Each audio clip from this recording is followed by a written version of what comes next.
not in the camera. All right. Oh man, this is gonna be fun. Thank you. So, kind of sticking with that. Obviously, with a bigger school, there's more people, which means more potential friends. Mm-hmm. But then it's like more potential even enemies, even people that are maybe envious of your position. So how many times have you been called like a nerd for being a pre-med, or like how have other people outside of your program reacted to finding out you are in this kind of program?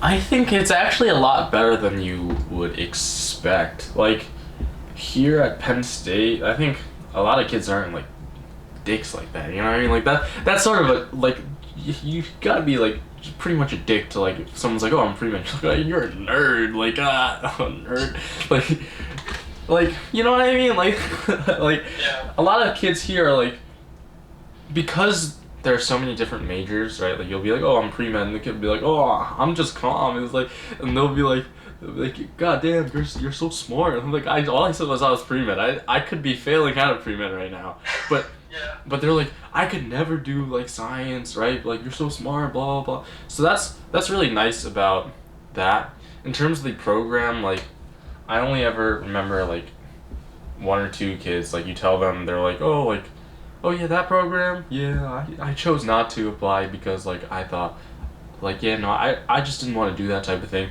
And then you're like, okay, like, whatever, I don't care, like. But, like, people are pretty nice about it here, I think, in terms of if you tell them you're a pre-med, or like tell them that you're in the program or whatever. But I think the one thing, certain people actively lie to say that they're not in this thing. They'll be like, oh, I'm a bio major, right? But at Penn State, for the program, you have to be a pre-medicine major, right? Like, we have a specific major for this program, right? Yeah. And so certain people will lie and be like, oh, I'm a bio major. And I don't know if I like that, because that, you're just, like, ashamed of your own identity, right? But, like, also, I think, like, a lot of people in the program make it a point not to actively try to be like, yo, I'm in the program, like, I'm pre-med, like, you know what I mean? And I also think that when the thing you said about, like, more people, more potential to make friends, I think that's true and not true. Like, if you have a 30-person class, like, I made a few friends in my, like, 10, 15-person classes, right? But if you have a 300-person class, you sort of just end up sitting next to that one person you know, and then, like, because there are 300 other people, like, you know how that, like, whole bystander effect thing on the MCAT? It's Yeah. like, the more people there are, like, the less chances you'll help people when someone's getting bullied or something. Like, I was just saying, like the whole bystander effect thing, where, like, the more people there are, the less likely you'll, like, help out someone when, like, things are going wrong. Like, it's a similar type of thing. Like, if the more people in your lecture hall, the less likely you're gonna, like, talk to, like, a bunch of different, like, people, because, like, in a small class, like, you're sort of forced into that intimate environment to talk to someone. But in a large class, you can kind of just go every day, listen to the lecture, and leave, and that's it. You'll make no new friends, okay? So that's what's sometimes I wish the class sizes at Penn State were a little bit smaller for that reason, because, like, I've gone through a bunch of new classes and, like, only made, like, a small number of, like, friends, because in such a large class, like it's a little bit more strange to just randomly, like, talk to a whole bunch of different, like, people. Kind of building off that, I know it was a problem for us at a small school because we all, for my program, everybody had to take the same classes at the same time. So it was one of these things where, like, you almost found yourself accidentally hanging out with only program kids, or, like, herding in a way, and that's how people kind of called us out. It's like, all you guys just stick together in a herd. And I'm just like, no, we don't. And then sometimes I step back and look at us all coming out of a classroom together. We're like, ah, shit. I guess we do kind of herd. And, like, I kind of made a point to really expand out. Joining a fraternity was one of the big ways I made friends outside of my program. But did you ever catch yourself only kind of hanging out with program kids? I mean, sort of, not really, because in a sense, like, so here's what happened, okay? So a lot of program kids in the beginning chose to room with other program kids in the honors housing. And I was a lazy bitch, right? So I ended up rooming with another program kid, but not in honors housing. In about like the shittiest housing you can get at Penn State as a freshman, because I was lazy and I was like, by the time I wanted to sign up for housing, I told my roommate, I was like, we're probably not gonna get good housing. It's too late. Let's just sign up for the shitty housing. And then afterwards, like half a year later, when I was like, oh, I'm living in such shitty housing. Why didn't I get good housing? I went back and looked at my messages and I was like, wait, I literally told him, let's not sign up for that because we probably won't get it. Anyways, so in that shitty housing, I ended up making a bunch of friends on my floor, and that's the group that I ended up hanging out the most with. So I still hang out with the people in the program a lot, but I guess I naturally, because I just wasn't living close to where the rest of them were living, found another one of my own group of friends, and because of club sports and other activities that we all take part in, I ended up making a lot of my own friends, I guess. I don't necessarily think there's an issue with hurting. They can do what they want, you know what I mean? If that's what makes them comfortable, good for them. If other people are talking, they're oh, blah blah blah, they always stick together, yeah, it's true, but what's the issue with that necessarily, besides for that hurting their own social life? What's the issue with that? So I guess the biggest thing is, I know a lot of kids will end up only talking with the program kids, and I wouldn't say that that's good, but I also wouldn't say it's good to actively try to avoid the kids in the program. That's fair. Just because you think that other people are gonna be oh, all the program kids are together, because the other program kids can be a really helpful resource, and they can be really cool people. Okay. Yeah, I agree. So I think as long as you have a balance, it's fine. Yeah. Yeah. I mean, I agree. Yeah, I agree. All right, so we'll do 2 more questions. Second to last one. So, what's the competition like within your program at a bigger school, if there even is one? Is it a more cooperative environment where everyone kind of sticks together? Because obviously, one of the benefits of being in a BS&D program is you don't have to kind of go and compete with each other to be cutthroat, because as long as you do you and meet all the requirements, everybody gets a seat. But of course, there's some oddballs out there that feel like they need to go knife to neck with anybody.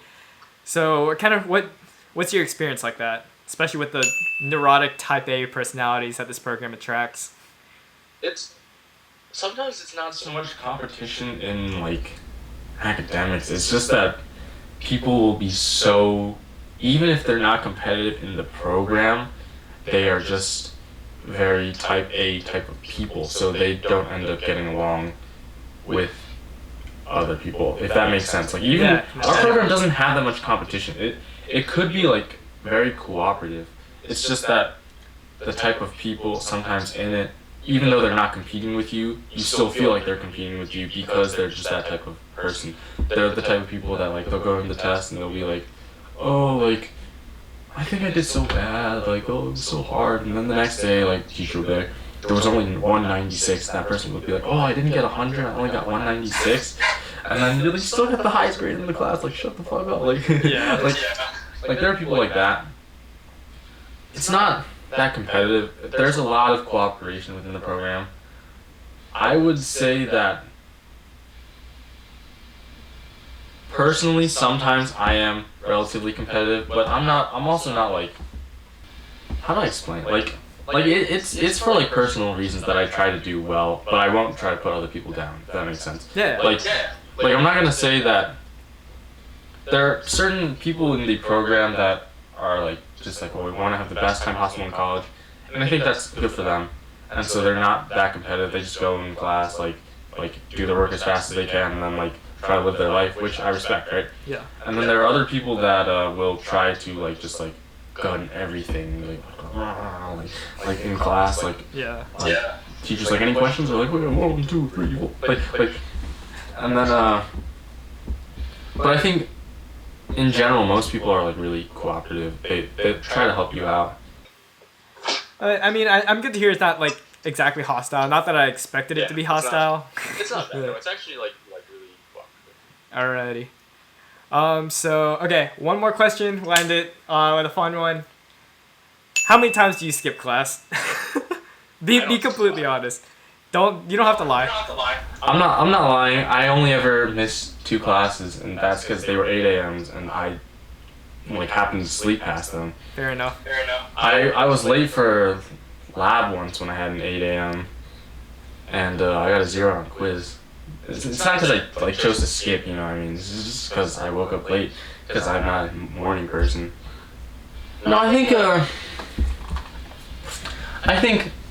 you gotta know when to skip class and when not to. Like, by the time you get to higher level classes, unless your teacher's like absolute shit, like, actually, okay, I skipped like class, like, okay, I'll explain. I skipped class only once for this teacher's class. The teacher was not the best teacher, but he was also our academic advisor for the program and the head of the entire program. So I skipped once because I was like, this is a total waste of my time. But after that, like someone was like, last year, like the teacher, because he's the head of the program, he knows who the program kids are in his class. And he was like, why are these people skipping my class? Like, I'm so sad that they're not here, right? And I was like, that's too much weight. It'd be really dumb to get on his wrong side, right? Like, so I was like, I'll just go. So I only ever skipped this class once. But every other class, like, a lot of classes you don't go, it does more harm for yourself because, like, if you go, you spend an hour learning there, but then if you don't go, you have to spend 2 hours on your own learning. So, like, I just go to most classes. Well, that's good. You heard it here first, guys. Josh Chen is the stellar star student. So, yeah, I mean, that's all I got for you. Obviously, I don't know how long this video is gonna be. Oh, it's like an hour so far. Dude, like we've been talking for about an hour and a half. This could probably be like a podcast and less of a video. Okay, I just have one last question for you in general. So, sure. Personally, I don't have a lot of regrets. When I made my BSMD video about whether or not it makes people worse doctors, it's pretty definitive that it doesn't make worse doctors, right? Because programs in and of themselves are set up to make doctors that are similar quality, right? Mm-hmm. But a big question when deciding whether or not going to a BSMD program is for you, which I never thought of until recently, partially because like my program had so much opportunity, is like how much of a factor like your undergraduate experience should play on you actually deciding if you want to go to a program or not. For example, Penn State's the type of school that like similar level to Rutgers that I would have been fine with going anyways. And so when I went to Penn State, it was just an added plus that they had that I had guaranteed acceptance to med school, if that makes sense. But like, under what circumstances would you say, having gone to a smaller school and smaller program, you feel it's not worth it to sacrifice that experience just for guaranteed medical school experience? Well, I think this is what I've said to a lot of people that have been considering the program, especially people that come from my hometown. It's you gotta make the best of it. Honestly, the experience is up to you, and that's stuff that you've said as well at a big university.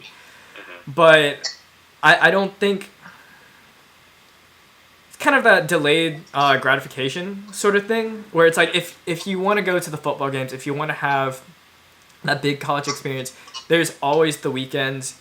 You can go to your football games. I know plenty of people that have gone to Athens, gone to Atlanta to go see Georgia Tech games.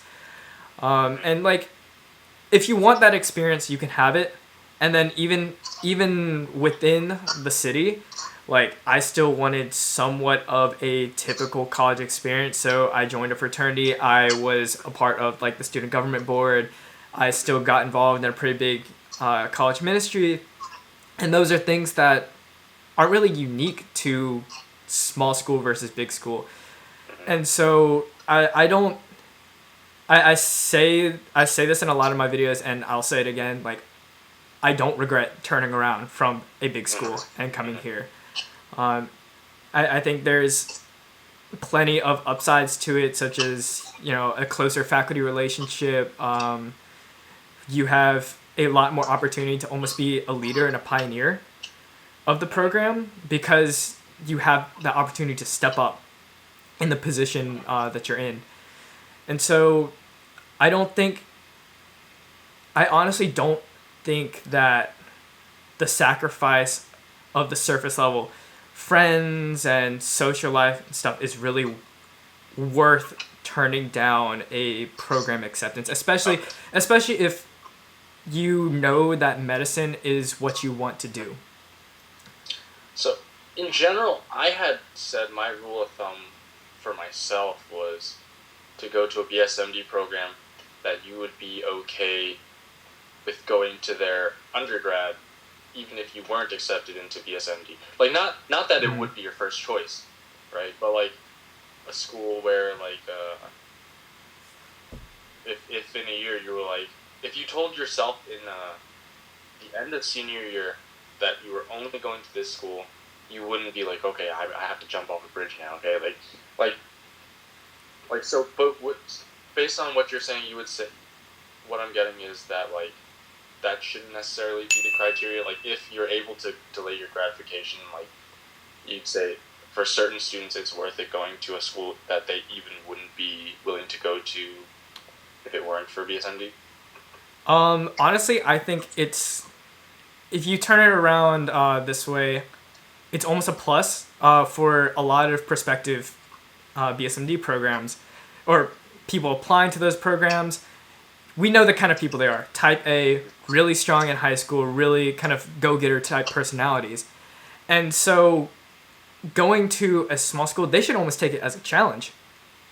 Almost another way to, I don't want to say prove yourself, because that shouldn't always be the agenda, but in a way take it as an opportunity, not as a downfall.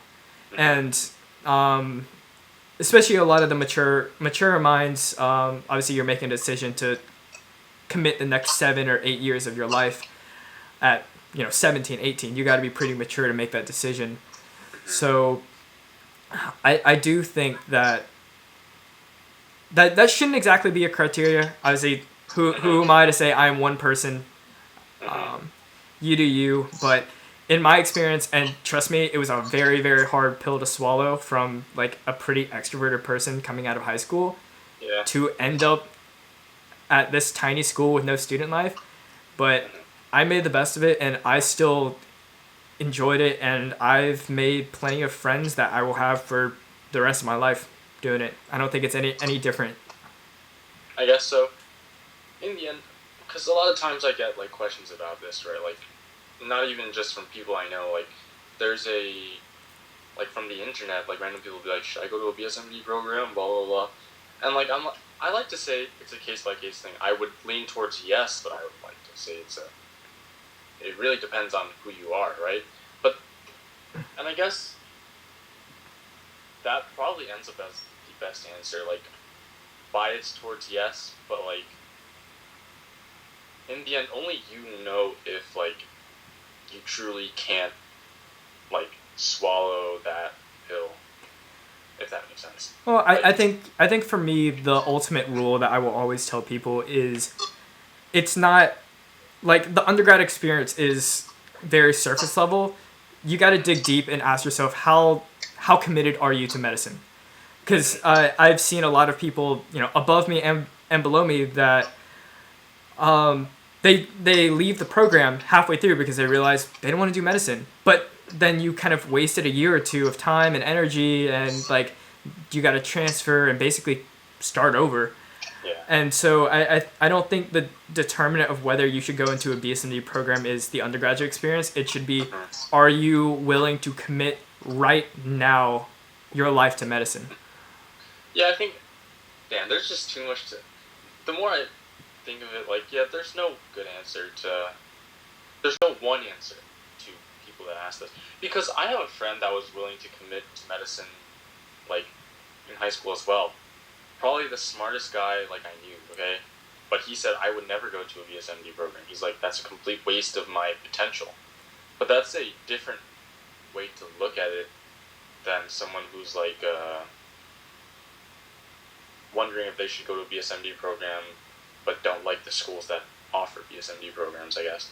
Mm-hmm. So I guess there's a lot of criteria you have to sort of look out for when thinking about these decisions. But I think it's good to hear that, like, from someone coming from a smaller school, that you would still recommend, like, BSMD programs for people if, given that they are committed to medicine. Yeah. Yeah. And like, kind of like you said, it's a case by case basis. I've kind of been on the recruiting committee for my program, like, ever since I was here, because my program manager knew how hard of a decision it was for me, and he knows how I kind of like almost turned 180. So I'm a big advocate for the program here now, and I've had plenty of conversations, plenty of DM text back and forth, convincing people like, look, I know you're young, I know you want that crazy experience, but especially with the increasingly competitive field of medicine, if you got in, don't waste that opportunity. Right. Because there are plenty of people that I know right now that are waitlisted, and they're telling me, like, at the time they thought I was stupid, or they thought, like, why did you even apply for that program? But now they're telling me, going, bro, you did it the right way. Because it's hard. It's hard to get in med school. I'll just wrap it up here. I'll say a quick... So, Josh, thank you so much for coming on the channel and agreeing to interview. I'm sorry it took so much time from your MCAT studying. But thank you for sharing your experiences with your program. Hopefully it gave anybody watching, a few hundred people that will actually watch this, some insight into how BSMD programs work between big schools and small schools. I'll link all his stuff down below. Check out his channel. Just like, subscribe, both our stuff if you enjoy. And peace. Josh, how I end my videos is I just cover up the camera. So in 3, 2, 1, join me in the exit. 3, 2, 1.